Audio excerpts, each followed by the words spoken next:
रोज तो भिजबे करेला। रो के भिजी रो के के बने मार मत रे। अरे रहिना तबो रोवेलू आ ना रहब तबो रोवेलू। एगो दूसरा रंग के ह पकड़िया राजा। हां अरे जानी जा कमाए तो खोकरिया राजा माली छिनरिया गोरिया कोई जब पंगड़ियों मार ली। ना ना ऐसा बात नहीं। दिमाग में उनका उल्टा बात रहेला। एमे दोस्त नहीं खे कोनो बंगलिनिया के इनकर आदत भइल राखेला नचनिया के नहीं तो ना तार शुरू सब अब तू हमार बामल बलई जाए जे कैसे हम तलाक ले ले में करासी सखी जननी की सैया अरे गवैया हवे फुहर पातर गीत गावेला। तो हम जात नहीं तारा के वो से तो मिलन में हम आ गई नहीं छोने छोने बदले तो हरोनी जा धोखेबाज राजाऊ उड़न बाज राजाऊ कि तहरा बोलो तो में लागेला न लाज धनिया उड़न बाज धनिया तो संबितो में उड़न बाज से उड़न तो उड़न पूरी उड़न बाज लेकिन वो हमने के दान पहले कर बहुत होता इंजा बड़ी मजा आता के ऊपर मजा लेता है के नीचे लेता ही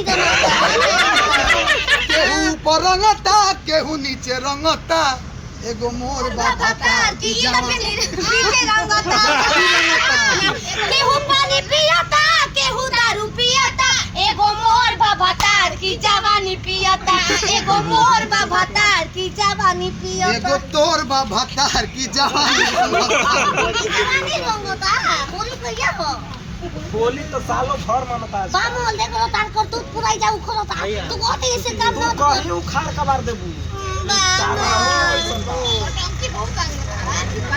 पहले मत झमके दो हमें कॉल चला तेरे नहीं पल पता हम तारा के तेरे नहीं बोले जो ओके बहुत बहुत धन्यवाद। कैसा लगा वीडियो आप लोग जरूर कमेंट करके बताएं।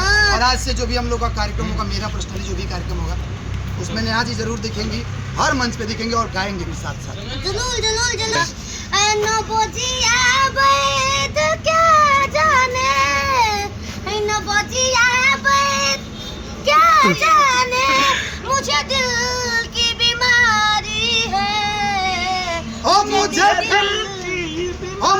फेफड़े की बीमारी दिल फेफड़े के को जरा हम पागल नहीं हमके पागल बनावल दिल बा पागल बनावल हम पागल ना होई हो पागल बनावल गइल बाबा मार चुप अरे वाला चल घर में तुम्हारी अपन करके बताएंगे जब कुछ करेगा पांच लोग के सामने को घर में ये तो कुछ बोली हां हम ना बोलो हम ताला से मत बोलो घर चल के मत बोलियो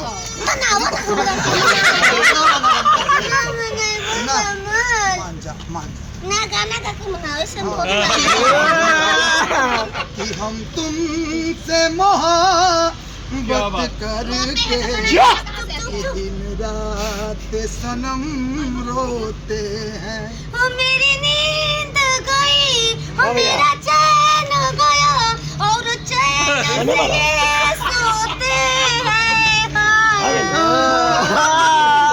हम इनसे मोहब्बत करके दिन रात सनम अबे हमरा से ओकरा दिन करा से हम संग रही हो तो हर दिल हाकी चार जा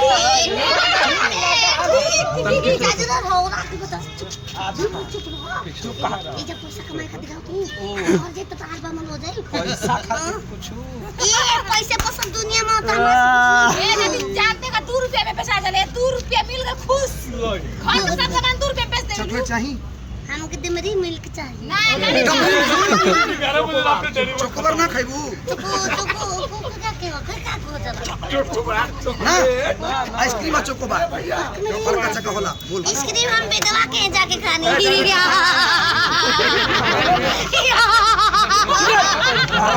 रावण प्रसन्न हो गया रावण प्रसन्न हो रहा है रावण प्रसन्न ने के हो और हम जब भी हमारे चैनल के सब्सक्राइब है ने के करे सब्सक्राइब करो और पेज को फॉलो करो हमनी के वीडियो देखे खातिर बेल आइकन घंटी दबा दो।